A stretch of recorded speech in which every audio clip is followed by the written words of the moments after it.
주의 성전에 올라오신 형제 자매들을 주의 이름으로 환영합니다. 하나님께 찬양을 드리겠습니다. 631장 이 찬미 후에 또 신청곡을 받도록 하겠습니다. 신청곡 좋아하는 찬미를 신청해 주세요.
아멘. 자, 우리 선생님 좋아하는 선생님. 골드라니까 하나. 우리 박재만 목사님 평소에 좋아하는 찬미 하나 해주세요. 네?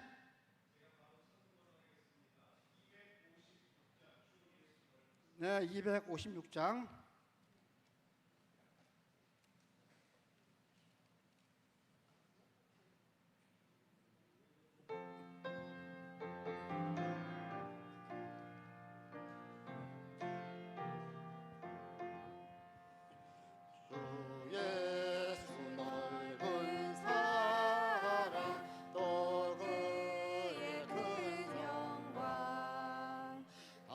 놀리 전파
신청곡. 어이, 우리 백장로님 좋아하는 찬미 420장. 예, 420장. 다음에.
다음 찬미는 456장 주 예수님 내 맘에 오사 부르시겠습니다. 456장입니다. 내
예배 시작이 되었습니다.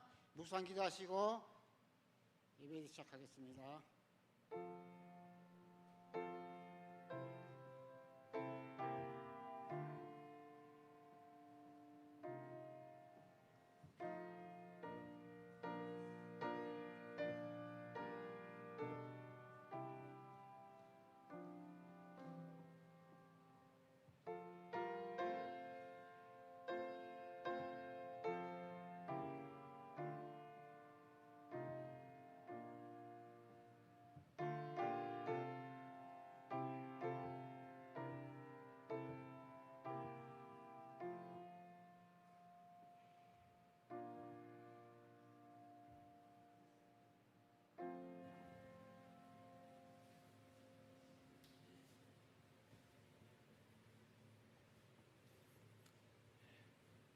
우리 다 같이 기립하셔서 찬미 421장을 같이 부르겠습니다. 이 찬미 후에 우리 최미란 집사님 기도해 주시겠습니다.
사랑이 많으신 아버지 하나님, 거룩하고 복된 안식일을 기억하고 구별하여 예배드릴 수 있도록 하나님 전으로 인도하여 주신 은혜에 감사드립니다.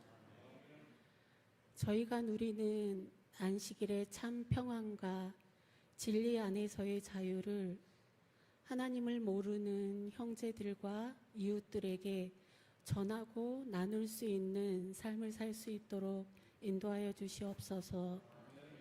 또 그렇게 살기로 결심하는 기쁜 안식일 될 수 있도록 은혜 내려 주시옵소서. 아버지 하나님, 기후 변화로 인하여 더 뜨거워진 여름과 더 거세진 장맛빛 속에서 저희 믿음의 가족들을 안전하게 지켜주시고 우주 만물을 주관하여 주시는 하나님께서 저희의 아버지 되심에 감사드리며 저희 하나님을 의지하며 살아가는 저희 믿음의 성도님들에게 은혜 내려 주시옵소서. 이제 박재만 목사님의 입술을 통하여 들려주시는 하나님의 말씀으로 저희들 은혜 받게 하여 주시고 성령 충만한 시간 될 수 있도록 함께하여 주시옵기를 바라오며 예수님의 이름으로 간절히 기도드립니다. 아멘.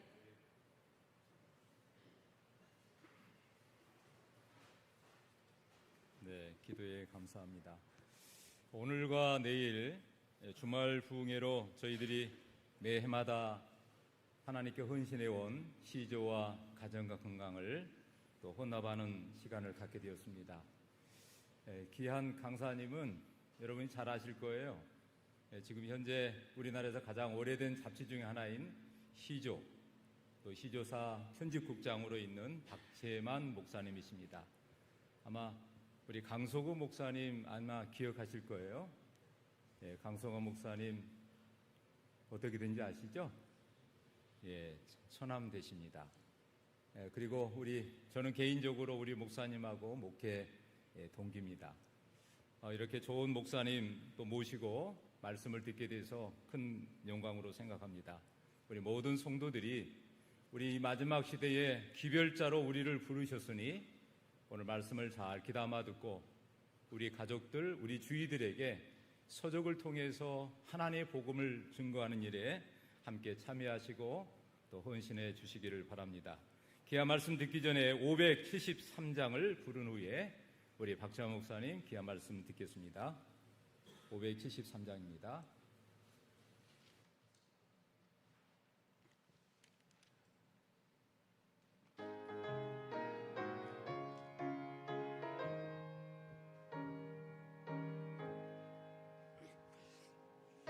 오실 때를 알지 못할지라도 아까운 줄 알겠네. 주 것이 오신 기쁜 소망 되어도 시간은 모르네. 오시네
함께 성도 여러분 안녕하셨습니까? 하나님께서 태초부터 제정하신 이 거룩한 안식일, 또 복주심하고 약속하신 이 거룩한 안식일, 하나님의 거룩하신 은혜와 평강이 여러분 그리고 여러분 가정 모두에 풍성히 임하시게 되기를 간절히 기원합니다. 참 바쁘고 분주한 한 주를 보내셨죠? 또 특별히 지난 한 주는 유난히 비도 많이 오고 또 마음을 많이 졸였습니다. 비가 조금만 내릴 때는 굉장히 사람이 감성적이 됩니다. 저도 비가 올 때는 제 몸에서 여성 호르몬이 많이 나오는 것 같아요. 막 시도 쓰고 싶어지고, 옛날 첫사랑은 아니고 이제 옛날 사람도 자꾸 생각나고, 뭐 시도 쓰고 싶어지고, 뭐 안 부르던 노래도 부르게 되고 이렇게 하는데, 또 비가 이렇게 많이 오게 되면 걱정이 또 앞서는 것은 어쩔 수 없나 봅니다. 또 이제 비 소식 예보를 들으니까 다음 주 수요일 오전까지도 비 예보가 있더라고요. 그래서 여전히 우리가 이렇게 감상적으로 비를 즐길 만큼의 비의 양은 좀 지났다 하는 생각이 듭니다. 하지만 뭐 이렇게 주변 환경이 열악하지만 또 하나님의 말씀을 사모해서 또 이 자리에 오신 여러분들을 진심으로 환영하고, 또 저 역시 오늘과 내일 우리 김성곤 목사님께서 섬기시는 교회에서 또 오늘과 내일 예배를 드리게 돼서 제 마음이 참 기쁩니다. 또 우리 평소 존경하는 우리 목사님, 뭐 지금 저한테 소개할 때는 목회 동기라고 그랬는데 저보다 나이는 많으십니다. 그런데 어쨌든 목회를 같이 나왔나? 예, 목사님이 좀 먼저 나오셨어요. 예, 그런데 이제 이렇게 몇 개월 차이가 있으니까 목회 동기 모임에 같이 친구로 만납니다. 그래서 형님이지만 제가 건방지게 친구로 이렇게 만나는, 뭐 그냥 한두 살 차이는 제가 반말만 안 하면 됩니다. 그죠? 예, 반말만 안 하면 됩니다. 그래서 우리 친구처럼, 우리 목사님께서 1990년에 목회를 나오셨고 제가 91년에 목회를 나왔는데, 같이 서중환 앞에서 한 20여 년 목회를 했습니다. 그랬다가 제가 시조사에서 이제 편집국에서 한때는 교회 진학 편집도 했었고, 또 가정과 건강도 편집했었고, 우리 임영규 실장님 그 당시에 재직했었을 때인데, 우리 전정권 목사님이 은퇴를 하시면서 2013년 이후로 제가 편집국의 책임을 맡아서 어느덧 또 10년의 세월이 지난 것 같습니다. 이렇게 평온한 안식의 저녁 첫 시간 여러분과 함께 말씀을 나누게 돼서 정말 기쁘게 생각합니다. 우리 시조 권장 안식일인데, 제가 이 목사님 보내주신 카톡의 이미지도 보고 예배 시간에 조금 일찍 와서 여러분 보시는 오른편에 사릉 한마음 여름 축제. 근데 가만히 생각해 봤어요. 저 한마음 여름 축제하고 시조 권장하고 무슨 상관이 있나? 이렇게 좀 상관이 크게 없을 수는 있는데, 그래도 여기에 끼워주시니까 제 마음이 참 감사하더라고요. 게다가 그 뒷 배경 이미지를 저는 저 뒤에 앉아서 뚫어지게 봤습니다. 그래서 주변에 아파트도 많고 이렇게 사릉 주변에 또 다른 촌락이 마을이 형성되어 있는데, 마치 벌써 바닷가에 온 것 같은 착각이 들 정도로 제 마음도 시원하고, 우리 안식일에 교회에 오시면 굳이 뭐 여름에 무더운데 바닷가에 갈 마음이 생기지 않겠더라고요. 아주 어느 분이 디자인을 선택하셨는지 참 좋습니다. 또 제가 시작 전에 여러분 앉으신 왼편 뒤에 앉아 있었는데, 우리 사는교회는 하나님께 모두가 참여하는 예배를 드리는 것 같다는 생각이 들었습니다.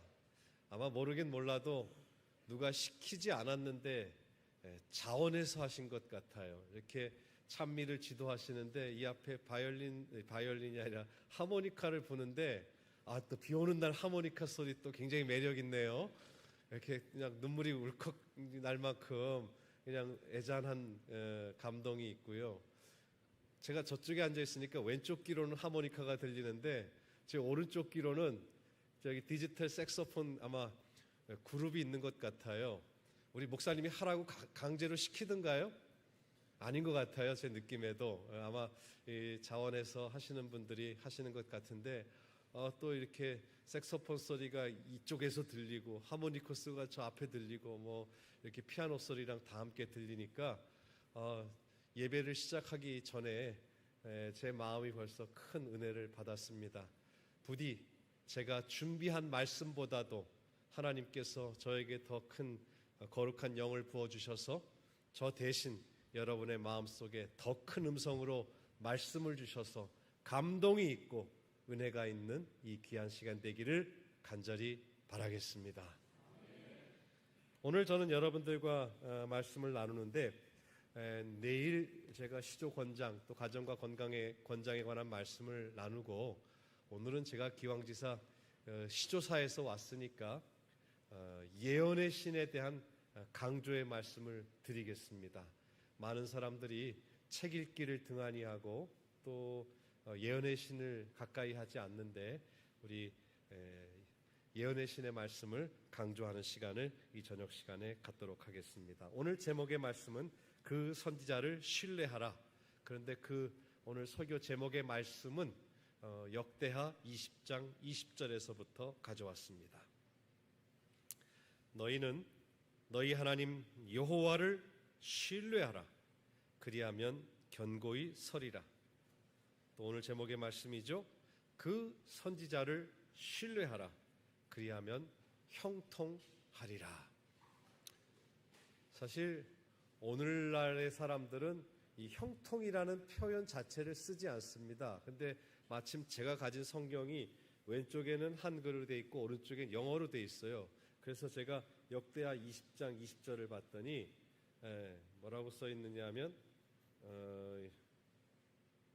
아까 제가 봤는데 You will be successful. success라는 말은 성공한다 하는 뜻이에요. 그래서 너희가 선지자를 신뢰하면 너의 삶 속에서 성공할 것이다. 그것이 비단 뭐 세상적인 뭐 부와 명예를 거머쥐는 성공, 아마 그 이상의 성공을 성경은 형통이라고 표현한 것 같습니다. 오늘 여러분과 역대하 20장 20절의 말씀을 함께 나눌 텐데요. 우리가 하나님의 성경 말씀을 연구할 때에는 역대하 20장 20절의 말씀이 등장하기까지 적어도 역대하 19장에는 어떤 사건이 있었을까? 또 역대하 20장 20절 이후에는 어떤 기록들이 있을까? 이렇게 같이 앞뒤 전후 문맥을 살펴보는 습관을 가지셔야 됩니다. 요즘 젊은이들은 이렇게 말 줄이기를 좋아하는데 갑툭튀라는 말 알죠? 예? 갑자기 툭 튀어나온다는 걸 젊은 애들은 갑툭튀라고 그러는데 역대하 20장 20절이 왜 갑자기 툭 튀어나왔나?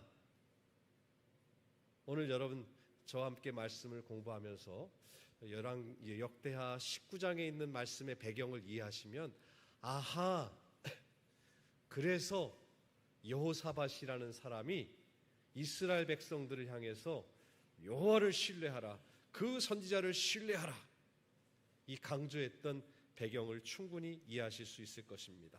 제가 역대하 19장은 아주 잠깐 다루겠습니다. 역대하 19장 1절입니다. 뭐 성경을 가지신 분들은 펼치셔도 되는데 요즘은 뭐 이게 워낙 이거 언제 했습니까? 너무 좋은데요. 예, 우리 성도님들이 많이 헌신하셔서 아주 LED로 너무 잘하신 것 같습니다. 자, 역대하 19장 1절은 이렇게 시작을 합니다. 남방의 이스라엘 남쪽 남방 유다의 왕 여호사밧이 평안히 예루살렘에 돌아와서 그 궁에 들어가니라 그랬어요. 여러분은 이 성경 한 구절을 볼 때에 머릿속으로 이렇게 이미지를 그리는 습관을 가져보십시오. 남쪽 유다에 여호사밧이라는 왕이 있었는데 예루살렘에 돌아와서 평안히 돌아와서, 그러니까 이 사람이 지금 뭐 전쟁을 벌이거나 반역을 겪었거나 이런 상황이 아니에요. 아주 분위기가 좋죠? 예, 분위기가 좋습니다. 과연 그 다음 밑에 그 선지자의 글에도 보면 선지자 왕의 여호사밧은 그의 통치 만년에 유다 나라를 국가적으로 굳게 하고 영적으로 튼튼하게 하는데 크게 주력하였다. 이런 분위기로 봐서 남방 유다의 분위기는 굉장히 평안했고 또 국가적으로도 굳건했고 정치적으로 국방이 여러 면에서 안정되어 있었습니다. 더군다나 영적으로도 튼튼했으니까 이보다 더한 아주 훌륭한 나라가 어디 있었겠습니까? 또 역대하 19장 4절에 여호사밧이 나가서 부엘세바에서부터 에브라임 산지까지 민간에 순행하며 저희를 그 열조의 하나님 여호와께로 돌아오게 하니라. 왕이 정치만 잘하면 되는데 이 여호사밧은 어떻게까지 했어요? 백성들의 영적인 필요까지도 살펴봤습니다. 좋은 왕이죠? 예.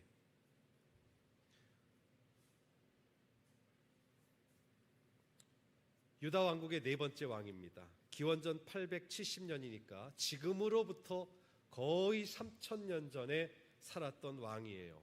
그런데 그는 35살의 왕 위에 올라서 25년을 통치했어요. 더하게 하면 몇 살까지 통치를 한 거예요? 60살까지 나라를 다스렸어요. 여러분의 지나온 삶을 돌아보면서 야, 내가 35살의 왕이 돼? 참 사실 쉽지 않은 거죠. 그럼에도 불구하고 아주 젊은 청년이 왕이 됐는데 아주 혈기왕성한 30대, 40대, 50대를 왕으로 보냈어요. 그만큼 여호사밧은 이스라엘의 어떤 왕보다도 칭찬을 들을 만한 왕이었습니다. 이제 60세가 될 때까지 이제 통치를 했어요. 자, 여기까지는 분위기가 참 좋습니다. 여기까지가 지금 역대하 19장이죠. 역대하 20장에 보겠습니다. 불과 한 절 건너왔는데, 역대하 19장에서 한 절 건너왔는데 우리 군인으로 보면 제대 말년에 좀 꼬이기 시작합니다. 20장 1절 2절. 그 후에 모압 자손과 암몬 자손이 몇 마온 사람과 함께 와서 여호사밧을 치고자 한지라. 이스라엘 남방 유다 주변에 있는 모압이 아래쪽에 모압과 암몬 그리고 마온 사람들이 어떻게 해요? 연합군을 이루어서 전쟁을 하러 와요. 이제 내가 40대 50대 여호사밧 왕이 혈기왕성했을 때는 군비도 늘리고 전쟁의 어떤 준비도 철저히 했을 때인데 한 60세쯤 되니까 좀 긴장이 늦춰졌어요. 바로 그럴 때에 주변 국가들이 유다를 침공하려고 합니다. 치고자 한지라. 그런데 어디로 그 아랫절을 제가 안 봤군요. 혹이 와서 여호사밧에게 고하여 가로되 큰 무리가 그 연합군 군대가 저편 아람에서 왕을 치러 오는데 이 여호사밧 왕을 치러 하는데 이제 하사돈 다말 곧 엔게디에 있나이다. 제가 지금 저도 발음이 꼬였는데 하사손 다말은 여러분 기억 안 하셔도 좋습니다. 발음도 어려워요. 왜냐하면 그 뒤에 친절하게 거기가 어디라고 그랬어요? 곧 엔게디라고 그랬으니까. 목사님, 우리 사릉중학교의 교인들 이렇게 원래 반응이 좋습니까? 나 엔게디 이렇게 나올 줄 몰랐는데 아주 잘 듣고 계시네요. 잘 듣고 계셔야 됩니다. 어떤 때는 조용히 있으면은 눈은 절 보고 있는데 듣는지 안 듣는지 헷갈릴 때가 있거든요. 근데 지금은 제가 그렇습니까? 묻지도 않았는데 엔게디 나온 거 보니까 엔게디 못하신 분은 잠깐 딴 생각하신 분이고 엔게디 하셨어요, 대부분. 자, 엔게디에 연합군이 왔어요. 자, 제가 요즘 하도 이게 휴대폰이 잘 발달돼서 제가 구글 지도로 검색을 해봤어요. 그래서 왼쪽 편에 보니까 맨 위에 여러분 예루살렘 보입니까? 제가 예루살렘에서부터 엔게디가 얼마나 먼지 이렇게 검색을 해봤어요. 여러분 카카오 내비 이런 거 하시잖아요. 그래서 예루살렘에서 출발해서 엔게디까지 얼마나 걸리니 이렇게 쳐봤더니 그 밑에 소요시간 나왔죠. 소요시간 몇 분? 앞에 계신 분들 7분. 거리는 3.0km. 자요. 이 모압은 예루살렘에서부터 사해 바다 건너편 아래쪽에 있고요. 암몬은 저 위쪽에 있어요. 근데 이 오른쪽의 사람들이 연합을 해가지고서 이 서진을 해서 예루살렘으로 지금 침공을 하려 왔어요. 지금 이게 한 150km 정도 되니까 막 천안에서부터 막 이제 몰려왔어요. 근데 엔게디가 어디냐면은 예루살렘 하도 옆에 붙어 있으니까 제가 뭐 어떻게 표시할 길이 없었어요. 그래서 그냥 여기 이 펜 꺼집어내다가 별로 필적이 안 좋지만 엔게디 이렇게 써서 여기다 쓴 거예요. 3km니까 이 양반들이 어디예요? 양반이라고 하긴 뭐하고 이놈들이 막 천안에서부터 막 한 150km 달려와가지고 3km면 최계원 거리 되더라고요. 네. 여러분이 이제 여기 산흥에 있는데 군대를 여호사밧처럼 이루고 있는데 저기 막 천안 뭐 또 원주는 뭔가? 어쨌든 그 한 150km 거리에서 연합군이 왔는데 지금 어디까지 왔다고 소리가 들려요? 퇴계원까지 왔다 그러면 어떨까요? 문자 그대로 코앞에 제가 그 말 하고 싶었는데 미리 말씀하세요. 코앞에 왔어요. 예? 코앞에 왔어요. 그러니까 지금 겨우 역대하 20장 1절과 2절에 왔는데 3절과 4절의 이야기를 볼게요. 여호사밧이 겁나겠죠. 25년 동안 큰 전쟁 한 번 안 했는데 야, 내가 35살, 40살, 50살 때 이 나라를 잘 다스렸다고 얼마나 칭찬을 들었는데 내가 이제 은퇴하려고 그러는데 이게 뭐냐? 그러니까 어쨌든 두려워해서 어떻게 해요? 왕이 여호와께로 낯을 향하여 간구하고 온 유다 백성에게 금식하라 공포하매. 이 왕이 참 제대로 된 왕은 왕이에요. 그렇죠? 하나님을 두려워하고 전쟁도 두려워했지만은 백성들의 신망을 꽤 많이 얻었던 모양입니다. 백성들에게 금식해라 그러면 백성들이 금식할 준비가 되어 있었던 것 같아요. 꽤 좋은 리더십이죠. 금식을 공포하고 유다 사람이 성읍에서 모여와서 여호와께 간구하더라. 그리고는 조금 길지만은 여호사밧이 6절부터 하나님 앞에 왕 자신이 먼저 기도합니다. 기도하는 것에 너무 많은 시간을 뺏기기 뭐하니까 제가 빠른 속도로 읽을 테니까 그냥 쓱 듣고 지나가십시오. 제가 끝나고 나서 여러분 뭐 종이 나눠주고 뭐라고 기도했습니까? 퀴즈 안 볼 테니까 그냥 한번 쓱 여호사밧이 뭐라고 기도했는지 지금 퇴계원까지 왔는데 가로되 우리 열조의 하나님 여호와여 주는 하늘에서 하나님이 아니시니까 이방 사람의 모든 나라를 다스리지 아니하시나이까 주의 손에 권세와 능력이 있사오니 능히 막을 사람이 없나이다. 우리 하나님이여 전에 이 땅 거민을 주의 백성 이스라엘 앞에서 쫓아내시고 그 땅으로 주의 벗 이스라엘 아브라함의 자손에게 영영이 주지 아니하셨나이까.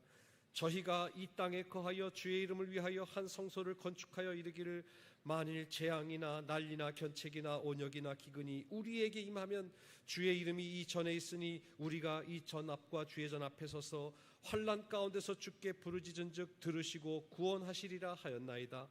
옛적에 이스라엘이 애굽 땅에서 나올 때에 암몬 자손과 모압 자손과 세일산 사람들을 침노하기를 주께서 용납지 아니하심으로 이에 치우쳐 저희를 떠나고 저희를 어떻게 해요? 멸망시키지 않고 그 싹을 남겨두었습니다. 멸하지 아니하였거늘 이제 보니까 저희가 우리에게 갚는 것을 보옵소서. 우리가 그렇게 그들을 진멸하지 않고 후히대하고 선을 베풀었는데 이 녀석들이 저희를 치러 오고 있습니다. 저희가 와서 주께서 우리에게 주신 오히려 우리의 주님의 기업에서 우리를 쫓아내고자 하나이다. 이 왕이 그 모든 상황을 상세하게 하나님께 기도합니다. 이 기도는 비단 여호사밧 왕의 개인의 기도가 아니라 모든 이스라엘 백성들의 마음을 다 담아서 하나님께 간구합니다. 역대하 20장 20절이 등장하기 전까지 지금 계속 이런 형국이 벌어지고 있습니다. 6절로 11절까지 봤어요. 이제 그 다음에 몇 절 나옵니까? 제가 너무 유치한 질문할 때는 아예 대답을 안 하시는군요. 12절 나옵니다. 12절은 너무나 중요한 절이니까 다 함께 소리내서 한번 읽어보시겠습니다. 시작. 우리 하나님이여 저희를 징벌하지 아니하시나이까? 우리를 치러오는 이 큰 무리를 우리가 대적할 능력이 없고 어떻게 할 줄도 알지 못하옵고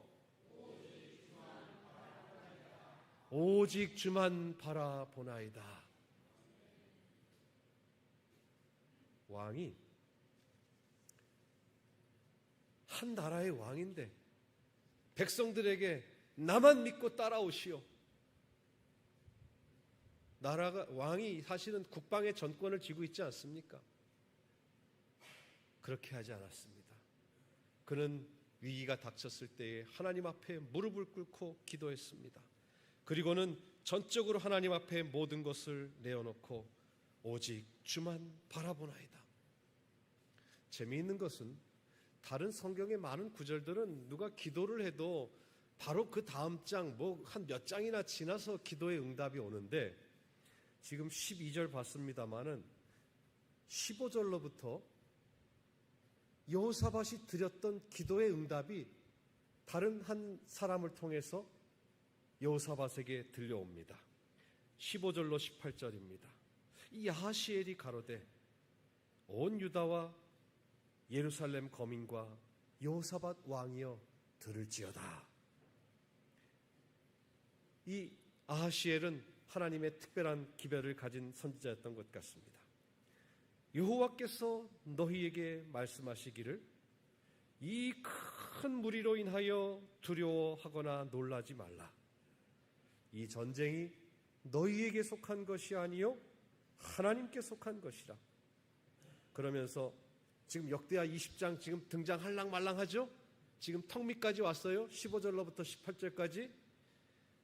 그런데 그 선지자가 여호사밧 왕과 이스라엘 백성들에게 뭐라고 권고합니까? 좋은 말씀을 해요. 힘이 납니다. 내일 너희는 마주 내려가라. 모압, 암몬 그 친구들이 그 녀석들이 치고 온다고 할지라도 내려가라. 저희가 시스 고개로 말미암아 올라오리니 너희가 골짜기 여루엘 들 앞에서 만날 것이다. 그런데 들 앞에서 만나서 통상은 그들이 시스 고개를 넘어와서 들이 있으면 거기가 어떤 장소가 돼야 돼요? 싸움터가 돼야 되죠. 그런데 일단 싸움터까지 가라. 그런데 그 여루엘 들 앞에서 만나려니와 이 전쟁에는 너희가 싸울 것이 없다. 그저 항오를 이루고 서서 너희와 함께한 여호와가 구원하는 것을 보아라. 유다와 예루살렘아 너희는 두려워하지 말고 놀라지 말고 내일 저희를 마주 나가라. 한 번 더 얘기해요. 맨 첫째 줄에 뭐라고 그랬어요? 너희는 내일 마주 나가라 그랬어요. 그런데 아래서 두 번째 줄에 다시 내일 저희를 마주러 나가라. 여호와가 너희와 함께하리라 하셨느니라. 그러면서 등장하는 말씀이 이에 백성들이 일찍 일어나서 그 드고와 들로 나갔어요. 들에 나가니까 이제 드디어 왕이 조금 전까지만 해도 두려운 마음으로 이렇게 무릎을 꿇고서 오직 주만 바라보나이다 하던 왕이 이제 백성들 앞에 당당히 서서 말합니다. 그래서 제가 목소리가 좀 성우가 됐으면 좋겠어요. 이럴 때는 여호사밧 딱 그 아주 비장하고 장엄한 목소리로 이스라엘 백성들이 왕의 목소리를 들으면 야, 이 전쟁 끝났구나 라는 그런 마음이 들 정도로 아주 멋있는 목소리로 말했을 것 같습니다. 좀 못 미치더라도 이해하십시오. 유다와 예루살렘 거민들아 내 말을 들을지어다. 안 비슷하죠? 예, 그러나 여호사밧은 그렇게 얘기했어요. 내 말을 들을지어다. 그리고 너희는 너희 하나님 여호와를 신뢰하라. 그리하면 견고히 서리라. 그리고 그 선지자를 신뢰하라. 그리하면 형통하리라. 백성들 마음속에 아주 용기가 생겼습니다. 사랑하는 여러분, 여러분들도 지난 한 주일 동안 어찌 보면 세상에 많은 삶의 크고 작은 전쟁터에 지내다가 성전에 모였습니다. 가히 목숨을 빼앗고 뺏기는, 죽고 죽이는 그런 전쟁터에 살지 않았지만은 그래도 우리는 이 세상에서 여러 많은 일들, 많은 근심과 고통과 염려 속에서 싸우다가 사실 지친 몸을 이끌고 주의 성전에 나왔습니다. 오늘 여러분들 이 역대하 19장, 역대하 20장에 주어진 지금까지 주어진 배경의 말씀을 통해서 이것이 3000년 전 여호사밧과 이스라엘 백성에게 주어진 말씀이 아니라 바로 오늘을 사는 여러분 개개인에게 주시는 말씀으로 적용하시게 되기를 바랍니다.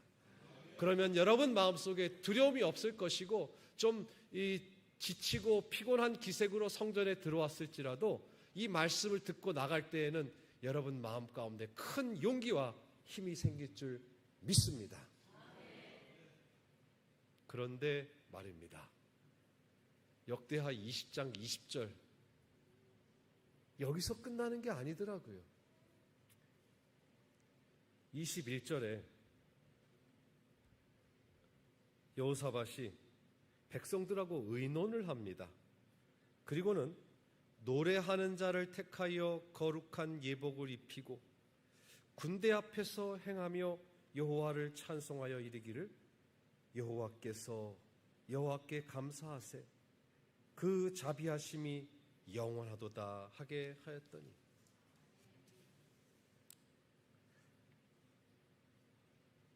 이 전쟁의 양상이 좀 이상하게 흘러갑니다. 그저 조금 전에 물론 아하시엘을 통해서 여호와의 구원하시는 것을 봐라. 그리고 여호사밧 왕이 여호와를 신뢰하라, 선지자를 신뢰하라 이 말씀을 들을 땐 좋았는데 이제 겁이 나는 거예요. 여호사밧이 어떻게 하라고요? 노래하는 사람 앞에다 세우다가 그들을 앞세워서 행군을 시키는 겁니다. 이 그림을 여러분 자세히 보면은요, 이 앞에 옷 특별하게 입은 사람이 여호사밧 같아요. 그리고 거룩한 예복을 입혔다는데 아마 흰 옷 입은 사람들이 입을 이러고 있는 거 보니까 여지없이 노래한 사람이겠죠.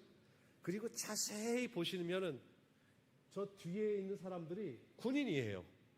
창도 들고 있고 방패도 들고 있는데 군인이 아주 수도 없이 저 뒤에 있습니다. 이 화가가 그리려면 저 군인들도 좀 크게 키워야 저 뒤에 계시는 분들도 보일 텐데 믿음으로 보십시오. 어쨌든 노래하는 사람을 앞에 세웠어요. 그리고 계속해서 그 노래와 찬송이 시작될 때에 노래를 불렀더니 어떤 일이 벌어졌어요? 여호와께서 복병을 두었다. 아멘입니까? 여러분의 삶에 내가 감당해야 할 짐이 너무 무겁고 내가 과연 저 적과 더불어서 싸울 수 있을까? 내가 이 짐을 질 수 있을까? 고민될 때에 이 구절이 여러분에게 용기를 주게 되길 바랍니다. 여호와께서 복병을 두시겠습니다. 여호와께서 여러분의 짐을 대신 질 짐꾼을 보내실 것입니다. 여호와께서 복병을 두어서 유다를 치러 왔던 모압과 암몬과 세일산 거민을 치게 하심으로 저희가 패했다 그랬어요. 그리고 모압과 암몬 자손이 일어나서 세일산 거민을 쳐서 진멸하고 이 전쟁이 어떻게 했어요? 세일산 거민을 진멸한 후에는 모압과 암몬 자손이 어떻게 했어요? 저희가 피차에 사륙하니라. 노래하는 사람을 앞세웠을 뿐인데 여호와께서 복병을 두셔서 이들이 스스로 자멸하고 말았어요. 25절 26절에 역대하 20장이 이렇게 재미있는 성경이었어요. 여호사밧과 그 백성이 가서 적군의 물건을 취하세 전리품을 가져갑니다. 그 가운데 재물과 의복과 보물이 많은 고로 저는 이 구절이 조금 이상했어요. 전쟁터에 나가는 군인이 재물하고 의복과 보물을 얼마나 많이 가져갔는지 모르겠지만 아마 전쟁을 하기 위해서 막 점령지를 거칠 때에 아마 이 보물들을 많이 챙겼던 것 같습니다. 그러다가 이제 자기들끼리 사륙하니까 주인이 없어진 거예요. 초록색 글씨 뭐라고 썼어요? 여호사밧과 백성이 그 진영에 가보니까 제가 조금 전에 그 사진 안 보여드렸죠? 이 사진 보면은요, 저 들판에 적군이 다 죽어 있습니다. 예? 다 죽어 있어요. 물건이 너무 많아서 능히 가져갈 수 없을 만큼 많으므로 사흘 동안에 그 전리품을 챙겼어요. 첫째 날 가서 제일 좋은 거 챙겨왔는데, 어제 그 못 챙겨온 게 생각이 나요? 또 가자. 또 챙겨왔어요. 둘째 날 가서 챙겨왔는데, 이거는 또 더 챙겨서 누구 이웃에도 나눠주고 싶어요? 그래서 사흘째 또 갔어요. 또 가가지고 또 챙겨왔어요. 성경이 이렇게 재밌는, 너무 디테일하지 않아요? 너무 자세하게 묘사했어요. 사흘 동안 챙겨왔는데 사흘 동안에도 못 챙겼어요. 그리고는 제4일에, 제가 지어낸 말이 아닙니다. 역대하 20장 25절 26절 읽어보세요. 제4일에 무리가 이 이스라엘 백성이 브라가 골짜기에 모여 거기서 여호와를 송축한지라. 그러므로 오늘날까지 그곳을 브라가 골짜기라 일컬었더라. 하나님께서는 이 위기에 유다의 힘이 되셨습니다. 선지자 왕에 있는 말씀인데 중간 이후에 보겠습니다. 우리는 모든 위기에 있어서 전쟁은 하나님의 것이라는 사실을 깨달아야 한다. 하나님의 자원과 수단은 한이 없으시다. 보기에 불가능한 것 같은 모든 것에도 큰 승리를 이루실 것이다. 여기서 끝나질 않아요. 역대하 20장 27절 28절 유다와 예루살렘 모든 사람이 여호사밧을 선두로 즐거이 예루살렘에서 돌아왔으니 이는 여호와께서 저희로 그 적군을 이김을 인하여 즐거워하게 하셨습니다. 무리가 비파와 수금과 나팔을 합주하고 예루살렘에 이르러 여호와의 전에 나아가니라. 저는 이 구절을 읽는데 갑자기 오늘 막 하모니카와 저기 디지털 여기 막 색소폰이 막 떠오르네요. 이제 막 모든 사람들이 자기가 연주할 수 있는 악기를 다 들고 나와서 찬양하는 모습을 보입니다. 여기서 끝일까요? 역대하 20장에 왜 이렇게 구절이 길어요? 29절 30절에 이방의 모든 나라가 여호와께서 이스라엘의 적군을 치셨다 함을 듣고 하나님을 두려워한 거로 여호사밧의 나라가 태평하였으니 이는 그 하나님이 사방에서 저희에게 평강을 주셨음이더라. 우리 전래동화 듣는 것 같지 않아요? 권선징악. 역대하 19장에는 평안하더라 하다가 막 이렇게 전쟁 벌어지고 하더니 막 기도 열심히 하고 해서 뭐 이상한 전쟁을 벌이는 것 같더니 막 전리품 취해 오더니 결국은 어떻게 해요?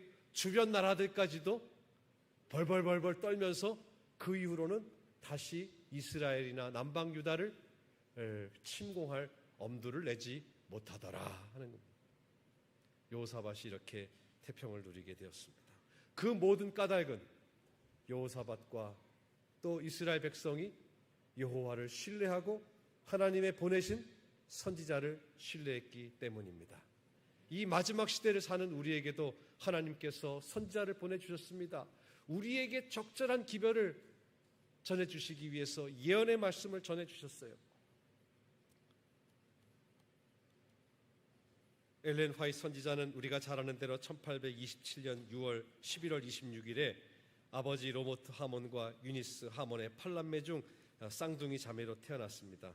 여기 갑자기 또 웬 무섭게 생긴 할아버지가 나오죠. 아마 처음 보신 분도 계실 텐데 화이트 부인의 친정 아버지입니다. 로버트 하몬입니다. 근데 화이트 부인은 우리가 잘 아시는 대로 그 생애를 간단하게 빠르게 살펴보면 그 어린 그 시절에 홀수년의 해에 여러 가지 사건들을 겪게 됩니다. 9살에 돌에 맞아서 뭐 거의 죽을 뻔한 경험도 하게 되고 그래서 더 이상 정기적인 학교 교육을 받을 수 없었습니다. 13살 때 윌리엄 밀러의 재림기별을 듣기도 했고 15살 때 포틀랜드에서 침례를 받습니다. 화이트 부인의 출생지는 그 우리나라 지도로 말하자면 미국 동부의 저 북쪽, 우리나라로 말하면 속초나 한 고성쯤에서 태어났어요. 그래서 포틀랜드라는 데는 속초 바닷가라고 생각하시면 됩니다. 그래서 15살 때 침례를 받았어요. 그리고 17살 때 첫 번째 계시를 받고 19살 때 그보다 6살이 많은 제임스 화이트과 결혼을 해서 어렸을 때의 이름은 엘렌 하모니지만은 19살 때 결혼하면서 남편의 성을 따서 엘렌 화이트라는 이름을 갖게 됩니다. 아까 말씀드린 대로 8 남매가 있었는데 마지막 7번째가 엘렌 G 화이트이고 그 여동생이 엘리자베스입니다. 그래서 이 두 자매가 함께 사진을 찍은 귀한 자료가 있어서 좀 가져와 봤습니다. 여러분 보시는 왼쪽이 골햄 메인주의 아까 포틀랜드 근처에 있는 화이트 부인이 태어났던 생가의 모습입니다. 그리고 아까 17살 때 첫 번째 계시를 받았다고 했고요. 19살 때 이분과 결혼했습니다. 저렇게 나이 드신 분하고 결혼한 건 아닌데 이거는 나중에 나이 들었을 때 사진인 거니까 뭐 오해 없으시기 바랍니다. 25살 나이가 저렇게 보이진 않겠죠? 예. 어쨌든 하고요. 그 다음에 좀 가운데 있는 사진도 좀 희귀한 사진입니다. 화이트 부인의 시아버지입니다. 이 제임스 화이트의 아버지와 어머니, 그래서 존 화이트 그리고 베티 화이트. 그래서 아마 이 화이트 부인의 시아버지, 시어머니 처음 보시는 분들도 계실 것입니다. 화이트 부인은 결혼 생활이 매우 가난한 가운데서 시작을 했습니다. 원래는 아주 세간도 변변치 않았고요. 이분에게는 이 사진보다는 이 사진이 더 어울릴 것 같습니다. 4명의 아들이 있었는데 큰 아들은 헨리인데 16살 때 노래를 참 잘했다고 그러는데 일찍 세상을 떠나서 이 사진에는 없습니다. 그리고 여러분 보시는 맨 오른쪽에가 이제 둘째 아들인데 에드손, 그리고 셋째 아들 윌리, 그리고 넷째 아들은 허버트인데 생후 3개월에 세상을 떠났기 때문에 사진에 나오기는 매우 어려웠을 것입니다. 그래서 통상 화이트 부인께서는 그 살아 계시는 동안에 2 아들이 있었다고 보면 됩니다. 그래서 이 아들의 이름은 에드손, 그리고 이 소년의 이름이 윌리. 그리고 나중에는 화이트 부인이 여러 시대의 소망, 각 시대의 대쟁투, 정로의 계단, 부조와 선지자, 많은 예언의 신의 말씀을 쓰지 않습니까?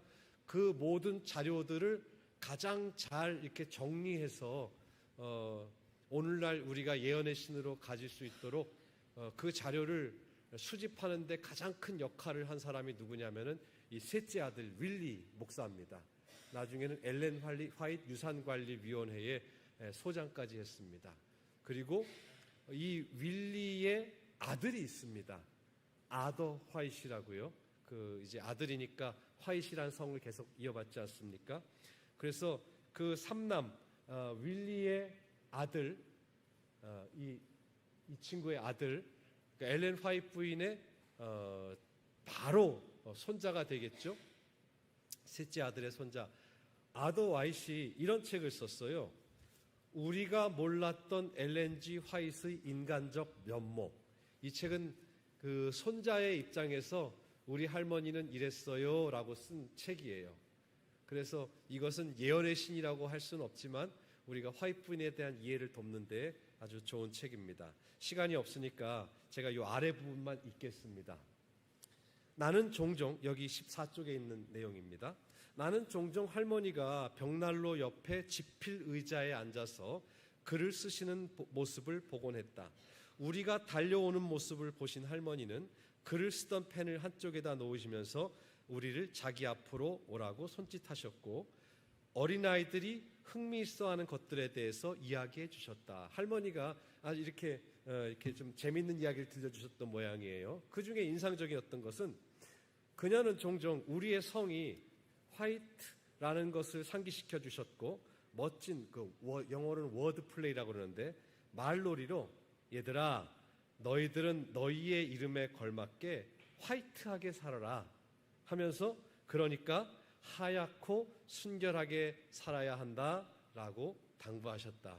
저도 화이트 부인 옛날에 그랬지만은 화이트 부인이 진짜 우리 화이트라는 색깔 말하는 흰색이라는 생각을 한 번도 해본 적이 없었어요. 그런데 이 이야기를 듣고 보니까 할머니가 화이트 가문에 시집을 왔는데 네 아빠도 화이트인데 너 손주 너도 아빠 성 받아서 화이트 아니냐? 그러니까 깨끗하고 하얗게 살아야 된다. 이 재밌는 이런 이야기를 들려준 기록을 보여줬습니다. 또 이 그 할머니에 대한 이야기를 하는데요. 1863년 여름이었다. 나는 할머니의 집에 있었는데 그때만 해도 엘렌 화이트는 육식을 많이 했고 단순하고 건강에 좋은 음식물에 대해서는 별 관심을 두지 않았다. 이 꼬마가 얘기하지 않았더라면 아마 화이트 부인이 고기를 즐겨 드셨다는 걸 모를 뻔했어요. 근데 이제 할머니의 비밀을 이 책에다 폭로해 버렸네요. 우리 할머니는 고기를 되게 좋아하셨어요. 이렇게 얘기를 하는 거예요. 사실 그녀는 일주일에 고기를 안 먹으면 현기증을 느꼈다고 그래요. 어느 날 이제 화이트 부인이 여기 요리하는 사람은 더 이상 그녀가 고기를 먹지 않을 것이라는 지시를 받았고 아마 영감을 통해서 고기가 이제 내가 끊을 때가 됐나 보다 화이트 부인이 결심을 하신 모양이에요. 그리고 그 명령은 지체 없이 실행에 옮겼다. 그래, 이제 내가 오늘부터는 고기를 끊어야겠다. 화이트 부인께서 고기를 끊겠다고 이제 말씀을 하셨어요. 그런데 몇 시간이 지난 다음에 가족들은 땅에서 난 좋은 것으로 풍성하게 차려지긴 했지만은 육류로 만든 음식은 하나도 없는 식탁에 와서 앉았다. 이쪽 21쪽에 있는 내용입니다. 할머니를 속된 말로 좀 고자질하는 거예요. 근데 엘렌 화이트는 자기가 시장하다고 생각했으나 차려진 음식을 보고는 시장기가 사라졌고 그래서 식탁을 떠나버렸다. 고기도 없는데 고기 끊겠다고 분명히 얘기해놓고 말입니다. 여기 그러니까 이 책도 제목이 잘 지은 것 같아요. 인간적 면모. 고기를 끊겠다고 했는데 못 끊었어요. 자, 두 번째, 다시 식사 시간이 왔어요. 가족들이 식탁에 둘러앉았다. 이번에는 그녀가 배고픔을 느꼈다. 그러나 식탁을 살펴보면서 이렇게 고기가 없는 것을 발견한 그녀는 식사를 하고 싶지 않아서 음식에 손대지 않고 일어나 나가버렸다. 그녀는 오로지 고기만 먹고 싶었다. 이 할머니 마음을 다 알았어요. 이제 할머니가 이제는 고기를 다시 드시겠다고 하시려나? 세 번째, 다시 식사 시간이 왔어요. 엘렌 화이트는 서둘러 갈 만도 하죠. 시장기가 돌았으니까 서둘러 식탁으로 가보았다. 거기에는 그 요리사가 준비하지 말라고 했으니 여전히 고기가 없었고 그녀는 그것을 갈망하고 있었다. 단순한 음식들은 그녀에게 조금 더 매력적이지 않았다. 고기 없이 식사하는 게 너무나 힘들었습니다. 그 후에 그녀는 손자에게 말합니다. 우리에게 이렇게 말해주었다. 나는 나의 팔을 두 배에다 가로 얹어놓고 말하기를 나는 단순한 음식을 먹든지 아니면 굶어버릴 거야. 전혀 먹지 않을 거야 라고 말했다. 나는 내 위장에게 말하기를 화이트 부인이 위장하고도 이렇게 소통을 했던 모양입니다. 너 말이야 단순한 음식을 먹을 때까지 더 기다려야 될지 몰라. 4끼 5끼가 될지도 몰라.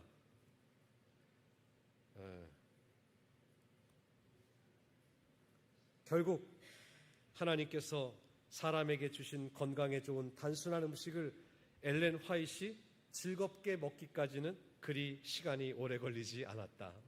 배고픈데 이제는 고기 가릴 거 있습니까? 식탁에 빵이든 있는 대로 먹어야죠.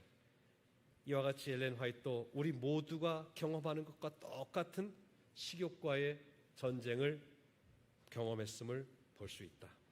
하나님의 사자가 되는 일이 그녀 자신의 경험 속에서 일어나는 이러한 개인적인 투쟁을 그녀라고 해서 면제해 주지 않았다. 하나님께서 여전히 그녀를 다듬으셨습니다. 그녀의 생애의 40대에 보면 그녀는 이제 여러 장막부흥회나 선교 여행을 다니면서 하나님의 말씀을 선포했습니다. 50대에 이르러서는 미네아폴리스에서 열렸던 믿음으로 말미암는 존스와 웨그너의 배교가 있었고 또 교회가 이 논쟁으로 인해서 두동강의 날 위기에 처했을 때에 교회를 연합시킵니다. 그리고 유럽에 가서서 스위스의 바젤에서 2년 동안 머무르면서 또 예언의 신의 말씀을 썼습니다. 그리고 60대에는 호주에서 10년을 사시기도 하셨어요.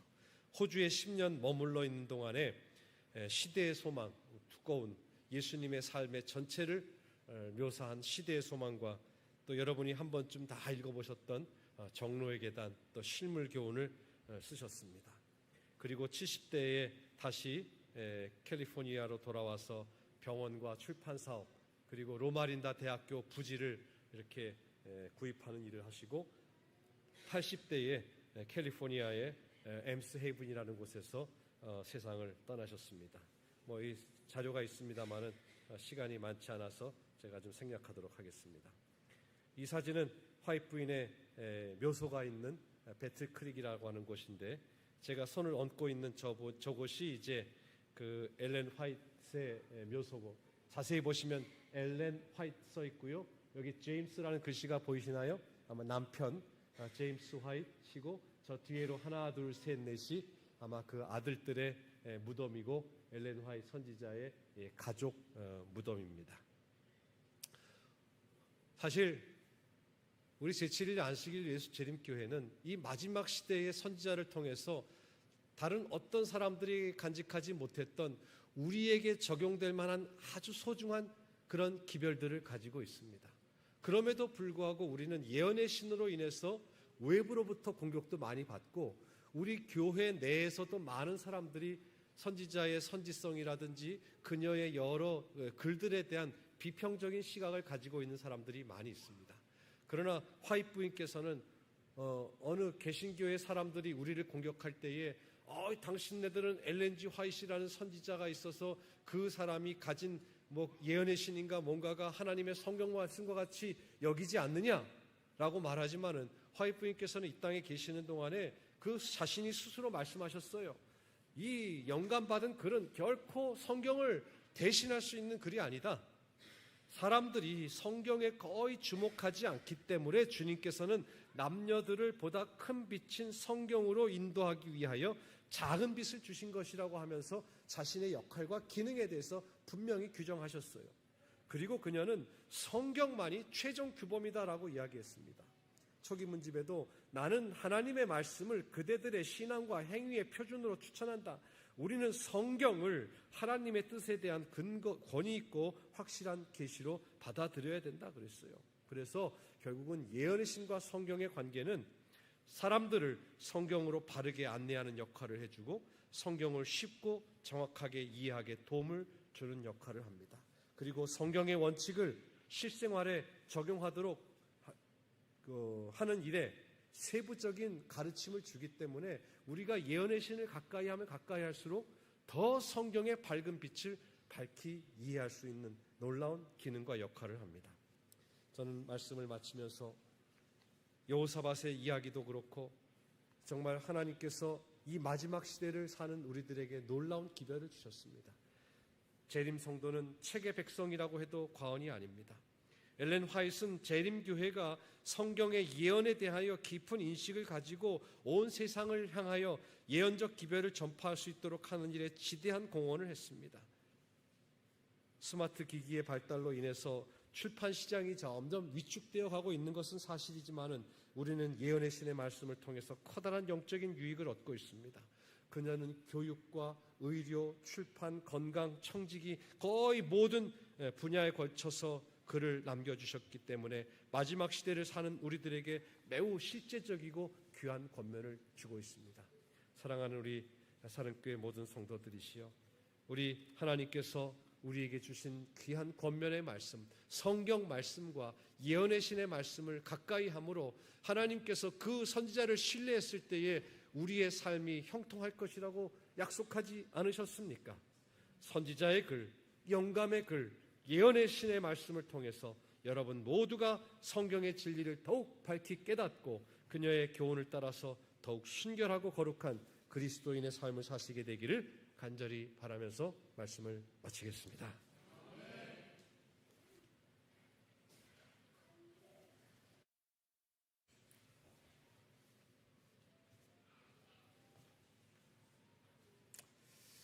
귀한 말씀 주셔서 감사합니다. 여러분, 우리 모두가 이 말씀에 의지하여 하나님을 신뢰하는, 그리고 우리의 삶이 형통하는 그런 축복이 있기를 바랍니다. 마지막 찬송 주신 말씀 마음에 담고 545장을 부르겠습니다. 545장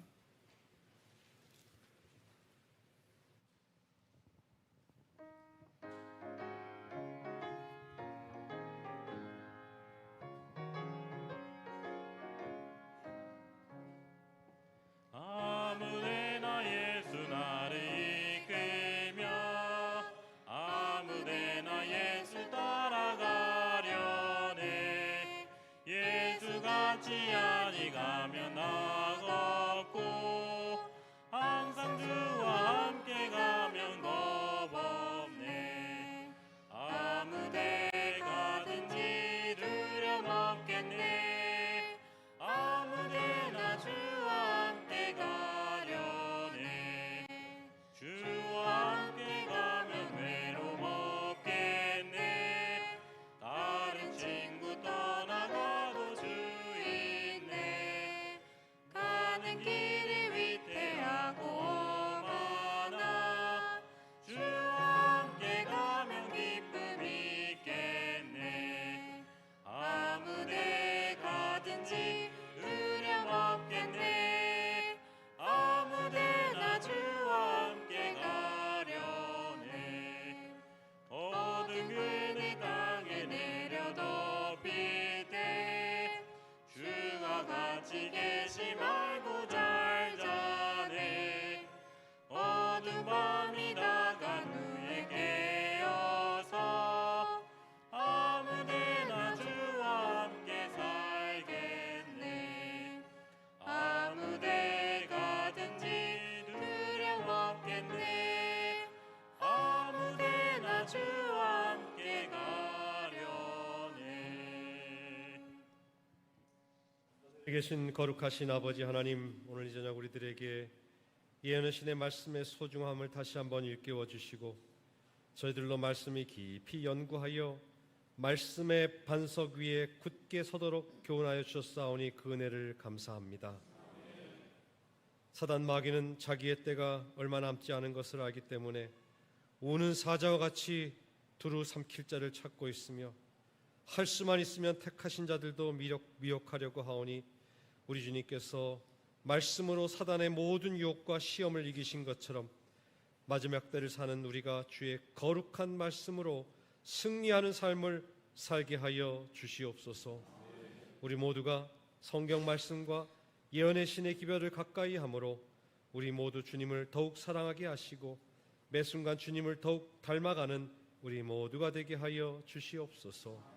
이 밤도 주의 백성들 돌아가는 발걸음도 평강으로 지켜주시옵기를 바라오며 우리 구주 예수님의 이름으로 간절히 기도하옵나이다. 아멘.